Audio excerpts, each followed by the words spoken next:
जय हिंद, वंदे मातरम। आप सभी का स्वागत है सक्सेस वर्ल्ड एमसीक्यू चैनल पर। तो फ्रेंड्स, आज से बिहार दरोगा की नई भर्ती के लिए आपको जो स्क्रीन पर रुक्मणी पब्लिकेशन का बुक दिख रहा है, इस नए बुक से प्रैक्टिस सेट को स्टार्ट कर रहे हैं। और फ्रेंड्स, अब आपको बिहार दरोगा की नई भर्ती के लिए ज़्यादा इंतज़ार नहीं करना पड़ेगा। अब आपको लगभग 15 से 20 दिनों का इंतजार करना है, यानी कि दीपावली से पहले आपको इसका नोटिफिकेशन मिल जाएगा। इसलिए आप लोगों के पास अब बिल्कुल भी समय नहीं बचा हुआ है, इसलिए आप लोग अभी से तैयारी में लग जाइए। तो चलिए, इसी के साथ हम आज के प्रैक्टिस सेट को स्टार्ट करते हैं। तो जल्दी से आप सभी लाइव में जुड़ जाइए। तो फ्रेंड्स, आज के सेशन का पहला प्रश्न है, गोविंद चंद्र गढ़वाल की रानी कुमार देवी ने धर्म चक्र जीन विहार कहाँ बनवाई थी? बोधगया, राजगीर, कुशीनगर या सारनाथ में? आप लोगों को आंसर करने के लिए लाइव चैट का ऑप्शन दिया गया है। अगर किसी भी प्रश्न का आंसर आता है तो आप लोग लाइव चैट में अपना अपना आंसर देने का प्रयास जरूर करेंगे, क्योंकि आंसर करने से आपको प्रश्न ज़्यादा दिन तक याद रहते हैं। तो फ्रेंड्स, इस प्रश्न का सही जवाब जो ही बच्चे लाइव चैट में डी ऑप्शन को दे रहे हैं, बिल्कुल सही जवाब है। सारनाथ में बनवाई थी। गोविंद चंद्र गढ़वाल वंश के सर्वाधिक शक्तिशाली शासक थे और इसकी स्थापना जो है चंद्रदेव ने की थी। याद रखना है, गढ़वाल वंश की स्थापना किसने? तो यहाँ पे लिख देते हैं, चंद्रदेव ने की थी। और इसकी राजधानी वाराणसी काशी थी। और गढ़वाल वंश का अंतिम शासक कौन था? तो जयचंद था। ध्यान रखना है, जयचंद था। और आपको याद होगा 1194 में चंदावर का युद्ध होता है। किसके किसके बीच? तो मोहम्मद गौरी और जयचंद के बीच होता है। उस युद्ध में मोहम्मद गौरी ने जयचंद को मार दिया था। तो इतने सारे फैक्ट आपको याद रखना है। इसका सही जवाब है सारनाथ। दूसरा प्रश्न है, निम्नलिखित में से किस स्थान की यात्रा बुद्ध ने नहीं की थी? चलिए आंसर करते जाएंगे। बिल्कुल टॉप लेवल के प्रश्न है। तो देखिए, इसका सही जवाब हो जाएगा डी ऑप्शन, उज्जैनी। याद रखना है, किस स्थान की यात्रा बुद्ध ने नहीं की थी? तो उज्जैनी। तीसरा प्रश्न देखिए, वैदिक नदी कुभा का स्थान निर्धारित होना चाहिए। चलिए फटाफट से आंसर करते जाएंगे और प्रत्येक स्टूडेंट को लाइव चैट में आंसर करना है। और जो भी स्टूडेंट चैनल पर पहली बार आए हैं उनको बता दें, ये क्लास आपको डेली सुबह 6 बजे लाइव चैट के साथ मिलेगा। तो आप लोग चैनल को सब्सक्राइब कर लें ताकि एक भी दिन आपसे क्लास मिस ना हो। तो देखिए, वैदिक नदी कुभा का जो स्थान है ये कहाँ निर्धारित होना चाहिए? तो याद रखना है, कहाँ पर? तो अफगानिस्तान में। फर्स्ट ऑप्शन जो ही बच्चे दिए हैं बिल्कुल सही जवाब है। और इस कुभा का आधुनिक नाम क्या है? तो काबुल है। ध्यान रखना है। नेक्स्ट क्वेश्चन देखिए, किस शिलालेख अभिलेख में अशोक बौद्ध धर्म और संघ के प्रति विश्वास प्रकट करता है? चलिए आंसर करते जाएंगे। किस शिलालेख में करता है? तो देखिए, ये करता है भाब्रू लघु शिलालेख में। डी ऑप्शन जो ही बच्चे दिए हैं बिल्कुल सही जवाब है। ध्यान रखना है। और आपको इसको याद रखना है, रुमिनदेई स्तंभ लेख जो है यह अशोक का सबसे छोटा स्तंभ लेख है। ध्यान रखना है। पांचवा प्रश्न है, वह शासक जिसने साहित्य और कला के क्षेत्र में सर्वाधिक योगदान दिया कौन थे? सभी मोस्ट इम्पॉर्टेंट और सिलेक्टेड प्रश्न है जो आपके एग्जाम में पूछे जा सकते हैं। तो देखिए, वह शासक कौन था जिसने साहित्य और कला के क्षेत्र में सर्वाधिक योगदान दिया? तो ये थे परमार भोज। डी ऑप्शन बिल्कुल सही जवाब है। परमार भोज को कविराज भी कहा जाता था। नेक्स्ट क्वेश्चन देखिए, निम्नलिखित में से कौन चोलों के सिक्कों पर उत्कीर्ण नहीं है? मत्स्य, धनुष, चीता या फिर डी हाथी? तो देखिए, चोलों के सिक्के पर उत्तीर्ण क्या नहीं था? तो इसका सही जवाब है हाथी उत्कीर्ण नहीं था। डी ऑप्शन बिल्कुल सही जवाब है। सुप्रसिद्ध कृति तबकात ए अकबरी की रचना किसने की थी? चलिए आंसर करते जाएंगे। Times up. तो देखिए, इस प्रश्न का सही जवाब हो जाएगा ऑप्शन ए, ख्वाजा निजामुद्दीन अहमद ने। ए ऑप्शन जो भी बच्चे दिए हैं बिल्कुल सही जवाब है। दक्षिण में बहमनी राज्य का संस्थापक कौन था? चलिए आंसर करते जाएंगे फटाफट से। और अगर आपको किसी भी प्रश्न में थोड़ा भी डाउट होता है तो तुरंत आप कमेंट करके पूछ सकते हैं, आपको 100% रिप्लाई मिलेगा। तो दक्षिण में बहमनी राज्य का संस्थापक कौन था? तो बी ऑप्शन जो भी बच्चे दे रहे हैं बिल्कुल सही जवाब है, हसन गंगू। याद रखना है, बहमनी राज्य की स्थापना 1347 में हसन गंगू ने किया था। Next question, Sirajuddaulah Lord Clive से किस युद्ध में पराजित हुआ था? चलिए आंसर करते जाएंगे। तो फ्रेंड्स आपको याद होगा कि प्लासी का युद्ध हुआ था कब? तो 23 जून, यहाँ पे लिख देते हैं 23 जून 1757 को प्लासी का युद्ध होता है। इस युद्ध में सिराजुद्दौला जो है ये लॉर्ड क्लाइव से पराजित होता है। तो इसका सही जवाब हो जाएगा प्लासी का युद्ध। नेक्स्ट क्वेश्चन, समलैंगिक विवाह को मान्यता देने वाला अंतिम पश्चिमी यूरोपीय देश कौन बना है? फटाफट से आप सभी आंसर करते जाएंगे। चलिए तो देखिए इसका सही जवाब जो ये बच्चे सी को दिए हैं बिल्कुल सही जवाब है, स्विट्जरलैंड बना है। भारत के किस किसान ने सदाबहार नामक आम की नई किस्म को विकसित किया है? चलिए आंसर करते जाएंगे। तो किस किसान ने किया है? ये किया है श्री किशन सुमन ने। डी ऑप्शन जो ये बच्चे दिए हैं बिल्कुल सही जवाब है, श्री किशन सुमन ने सदाबहार नामक आम की नई किस्म को विकसित किया है।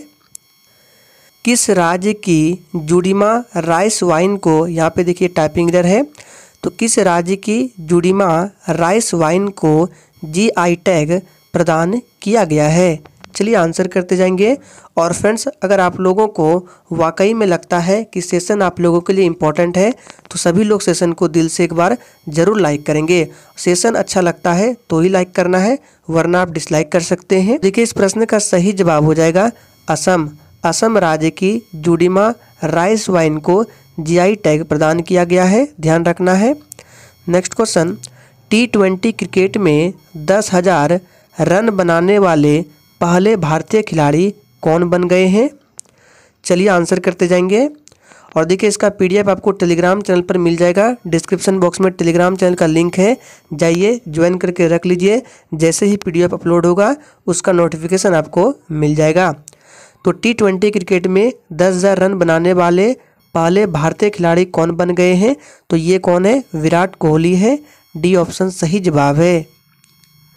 निम्नलिखित में से किस तिथि को मुस्लिम लीग ने सीधी कार्यवाही दिवस हेतु सुनिश्चित किया? चलिए आंसर करते जाएंगे, किस तिथि को? तो देखिए ये किया था 16 अगस्त 1946 को। तो आप डी ऑप्शन में देख सकते हैं 16 अगस्त 1946। निम्नलिखित घटनाओं का सही कालानुक्रम क्या है? यानी कि क्रिप्स मिशन है, गांधी इरविन समझौता है, साइमन कमीशन है, देश का विभाजन है। यानी कि आपको बताना है कौन सा घटना पहले घटा था, उसके बाद कौन, फिर कौन बाद। यहाँ पे option A, B, C, D दिया गया है। थोड़ा सा आपको टाइम देते हैं, सोचकर बताइए। चलिए तो देखिए सबसे पहले बात करते हैं क्रिप्स मिशन, तो ये आपका 1942 हो जाएगा। गांधी इरविन समझौता ये 1931 हो जाएगा। साइमन कमीशन आप सभी जानते हैं, ये आपका हो जाएगा 1928। देश का विभाजन 1947। तो आप देख सकते हैं सबसे पहले कौन होगा, तो सबसे पहले आपका होगा साइमन कमीशन 1928। तो देखिए तीसरा किस में है, तो आपको डी में देखिए तीसरा मिल रहा है। उसके बाद गांधी इरविन समझौता दूसरे में है, तो 2 मिल रहा है। यानी कि राइट आंसर जो होगा ये हमारा डी होगा, 3, 2, 1 फिर 4। नेक्स्ट क्वेश्चन, आंदोलनों का सही क्रम क्या है? चलिए आंसर करते जाएंगे। ये भी प्रश्न बिल्कुल 15 नंबर की तरह है। चलिए तो देखिए सबसे पहले हम बात करते हैं ऑप्शन ए, सविनय अवज्ञा आंदोलन। ये हुआ था 1930 में। खिलाफत आंदोलन कब हुआ था? 1919 में। असहयोग आंदोलन आप सभी जानते हैं, ये हुआ था 1920 में। भारत छोड़ो आंदोलन 1942 में। तो सबसे पहले कौन होगा, तो सबसे पहले आपका दूसरा हो जाएगा 1919 में। तो देखिए 2 ऑप्शन में है, सी और डी में दूसरा। उसके बाद देखिए कौन हुआ था, उसके बाद आपका हुआ था असहयोग आंदोलन 1920 में। तो देखिए तीसरा ऑप्शन सी में ही मिल रहा है, डी में तो है नहीं। तो राइट आंसर हमारा क्या हो जाएगा, सी हो जाएगा। नेक्स्ट क्वेश्चन, 1765 में इलाहाबाद की संधि किनके मध्य हुई थी। चलिए आंसर करते जाएंगे फटाफट से। तो देखिए इलाहाबाद की संधि जो कि 1765 में हुई थी, ये किनके मध्य हुई थी, तो शाह आलम, रॉबर्ट क्लाइव और सुजाऊ दौला के मध्य हुई थी। किस मौलवी ने 1857 की क्रांति को जिहाद यानी कि धर्म युद्ध की संज्ञा दी थी। चलिए फटाफट से आंसर करते जाएंगे। 1857 की क्रांति की शुरुआत कहाँ से होती है, तो ये यूपी के मेरठ से, और तारीख पूछे तो 10 मई से ध्यान रखना है। और किस मौलवी ने इस क्रांति को धर्म युद्ध की संज्ञा दी थी, तो इसका सही जवाब है अहमदुल्ला ने। फर्स्ट ऑप्शन जो भी बच्चे दिए हैं बिल्कुल सही जवाब है। करेवा अच्छी तरह से जाने जाते हैं, किसके लिए। चलिए आंसर करते जाएंगे। तो देखिए करेवा अच्छी तरह से जाने जाते हैं ये केसर के कृषि के लिए। तो डी ऑप्शन बिल्कुल सही जवाब हो जाएगा। नेक्स्ट क्वेश्चन, सागर तल पर वातावरण द्वारा कितना दबाव डाला जाता है। चलिए तो देखिए इस प्रश्न का सही जवाब हो जाएगा 1013.25 मिली बार। फर्स्ट ऑप्शन सही जवाब है। नेक्स्ट क्वेश्चन, निम्नलिखित में से कौन से दक्षिण पश्चिम मानसून की शुरुआत करता है। सोच समझकर आंसर करना है। चलिए तो कौन दक्षिण पश्चिम मानसून की शुरुआत करता है, तो ये आपका राइट आंसर हो जाएगा क्या, उष्ण कटिबंधीय पूर्वी धाराएं। और याद रखना है भारत की अधिकांश वर्षा जो है ये इसी मानसून से होती है, आपको ध्यान रखना इम्पोर्टेंट है। और फ्रेंड्स इससे पहले 2008 से लेकर अब तक इस एग्जाम में जितने भी हिस्ट्री के और साइंस के प्रश्न पूछे गए थे उन सभी को अलग अलग वीडियो में कवर करा दिया गया है। दोनों का लिंक आपको डिस्क्रिप्शन बॉक्स में मिल जाएगा। और बहुत ही जल्द ज्योग्राफी और इकोनॉमिक्स को भी कराने वाले हैं, तो चैनल को सब्सक्राइब कर लें ताकि आपसे मिस ना हो। नेक्स्ट क्वेश्चन, कौन सा लौह और इस्पात संयंत्र जर्मन सहयोग से स्थापित किया गया है। चलिए आंसर करेंगे। तो कौन सा किया गया है, ये किया गया है HSL राउरकेला। ये कहाँ पर है, तो ये उड़ीसा में है। इसे जर्मन के सहयोग से 1955 में स्थापित किया गया था। टिस्को जमशेदपुर ये 1907 में स्थापित हुआ था। HSL भिलाई ये आपका 1955 में स्थापित हुआ था सोवियत संघ की सहायता से। और दुर्गापुर आप सभी जानते हैं ये ब्रिटेन की सहायता से। नेक्स्ट क्वेश्चन, कौन सा राज्य थोरियम का सबसे बड़ा उत्पादक है। चलिए तो कौन सा राज्य है थोरियम का सबसे बड़ा उत्पादक, तो ये केरल है। यूरिया अमोनिया उत्पादक क्रिब्को संयंत्र उत्पाद आधारित है, ये किस पर आधारित है। चलिए तो देखिए क्रिब्को जो है ये आधारित है गैस ऊर्जा पर। डी ऑप्शन सही जवाब है। और इसकी स्थापना की बात करें तो 1980 में इसकी स्थापना की गई थी। और इसका हेड क्वार्टर कहाँ है, तो नोएडा में इसका हेड क्वार्टर है। यह किसका कथन है, मुझे पदार्थ दो मैं तुम्हें इससे पूरी दुनिया का निर्माण कर दूंगा। यह स्टेटमेंट किसका है, चलिए आंसर करते जाएंगे। तो देखिए ये कथन है इमैनुअल का। सी ऑप्शन बिल्कुल सही जवाब है, इमैनुअल कांट का कथन है। खगोलविदों के अनुमान के अनुसार ब्रह्मांड में आकाश गंगाओं की लगभग कुल संख्या कितनी है। तो देखिए लगभग में पूछा जा रहा है, तो ये लगभग में 100 से 200 अरब है। फर्स्ट ऑप्शन सही जवाब है। और फ्रेंड्स 27 नंबर प्रश्न को स्किप कर रहे हैं, टाइपिंग थोड़ा सा एरर है। नेक्स्ट क्वेश्चन, निम्नलिखित ग्रहों में से किस पर सबसे छोटा दिन होता है। फटाफट से आंसर करेंगे। चलिए तो देखिए ऑप्शंस के हिसाब से इसका राइट आंसर हो जाएगा पृथ्वी पर होता है। वैसे तो सबसे छोटा दिन बृहस्पति पर होता है, लगभग 10 घंटे, याद रखना है 9 घंटे 55 मिनट, जिसको आप लोग 10 घंटे मान सकते हैं बृहस्पति पर, लेकिन ऑप्शन में बृहस्पति नहीं है तो पृथ्वी सही जवाब है। नेक्स्ट क्वेश्चन, निम्नलिखित में से कौन सा देश भूमिबद्ध भूभाग से घिरा है? चलिए आंसर करेंगे, फटाफट से आंसर करते जाएंगे। तो देखिए इस प्रश्न का सही जवाब क्या हो जाएगा, 29 का राइट आंसर आपका ऑप्शन सी हो जाएगा, हंगरी, ध्यान रखना है। उष्णकटिबंधीय चक्रवात की उत्पत्ति के लिए आदर्श शक्तियाँ पाई जाती है, तो ये किस में पाई जाती है? इसका सही जवाब है उष्णकटिबंधीय महासागरों के पश्चिमी तट पर पाई जाती है। नेक्स्ट क्वेश्चन, निम्नलिखित पारिस्थितिक तंत्र में से सबसे ज़्यादा प्राथमिक उत्पादन किसका है? तो देखिए प्राथमिक उत्पादन जो है ये शैवाल, तल और भित्तियों का है। नेक्स्ट क्वेश्चन, निम्नलिखित देशों में से कौन सा पेट्रोलियम के भंडारण में समृद्ध देश नहीं है? सोच समझ के आंसर करना है, इंपॉर्टेंट प्रश्न है। तो इस प्रश्न का सही जवाब हो जाएगा मोरक्को, बाकी अल्जीरिया, मिस्र, लीबिया ये सभी है।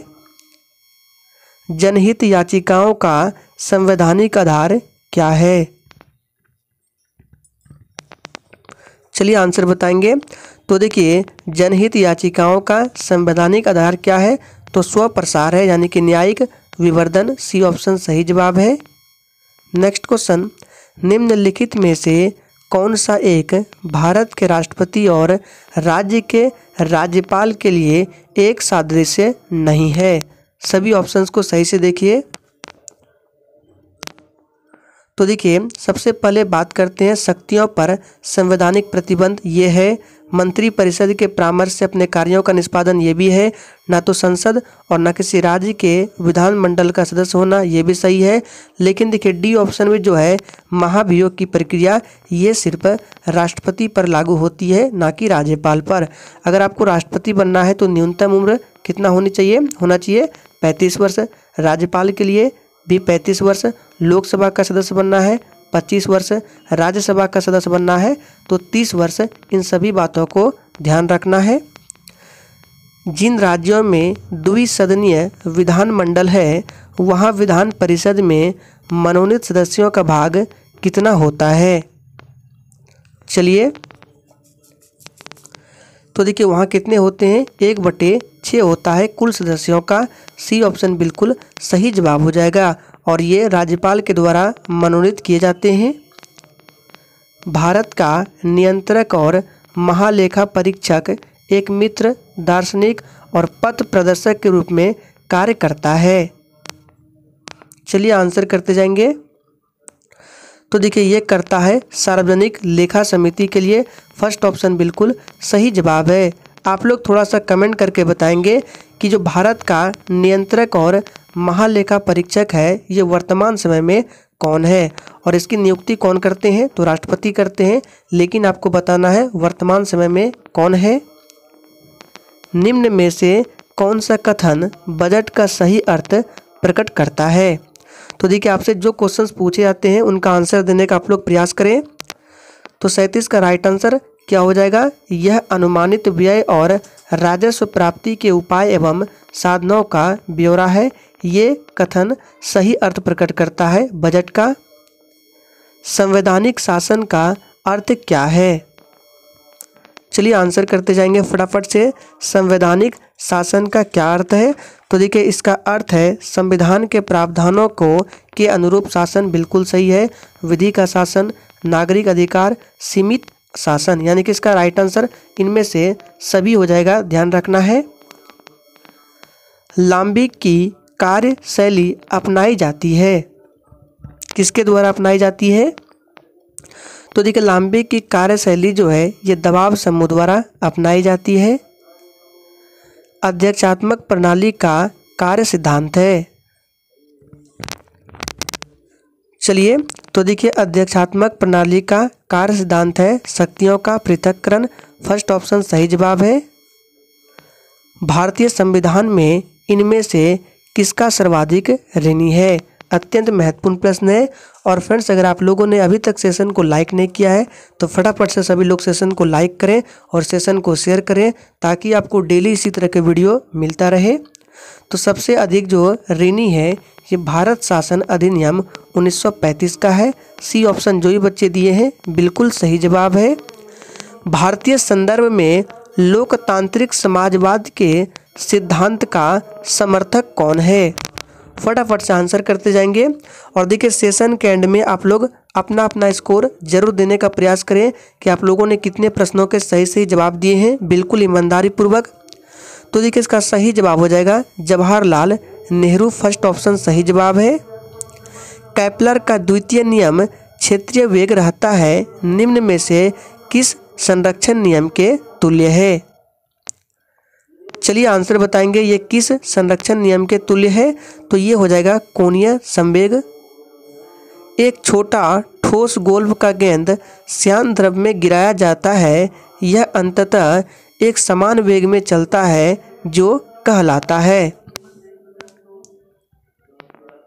तो देखिए, ये कहलाता है सीमांत वेग। बी ऑप्शन सही जवाब है। आवर्त सारणी में परमाणु क्रमांक 38 वाला तत्व उपस्थित होगा किस समूह में और किस आवर्त में? चलिए, तो देखिए, ये 2A समूह तथा 5वें आवर्त में उपस्थित होगा, यानी कि फर्स्ट ऑप्शन बिल्कुल सही जवाब है। इस्पात को रक्त तप्त से निम्न ताप पर गर्म करके धीरे धीरे ठंडा करने का प्रक्रम क्या कहलाता है? चलिए, तो देखिए, ये प्रक्रम कहलाता है एनिलीकरण। H2H2O7 के लिए औद्योगिक नाम क्या है? चलिए, यहाँ पे देखिए औद्योगिक नाम बताना है। अगर केमिकल नेम की बात करें तो ये क्या है? डाइसल्फ्यूरिक अम्ल है। और औद्योगिक नाम क्या है? तो ओलियम है। सूत्री विभाजन किस वर्ग से संबंधित है? चलिए, तो देखिए, सूत्री विभाजन जो है ये मोलास्का वर्ग से संबंधित है। कीट की पहचान अन्य जीवधारियों से उसके पास क्या होने से की जा सकती है? चलिए, तो ये की जा सकती है 3 जोड़ी टांगे से। बी ऑप्शन सही जवाब है। आज के सेशन का आखिरी प्रश्न है, एक बीज के अंकुरन के लिए निम्नलिखित में से कौन सी 3 परिस्थितियां सर्वाधिक महत्वपूर्ण है? ध्यान दीजिए, बीज के अंकुरन के लिए आपसे पूछा जा रहा है तो कौन सी 3 परिस्थितियां सर्वाधिक महत्वपूर्ण है? ये है पानी, उचित तापमान और ऑक्सीजन। बी ऑप्शन बिल्कुल सही जवाब है। तो फ्रेंड्स, आज के सेशन में हम लोगों ने 50 अति इम्पोर्टेंट प्रश्नों को कवर किया।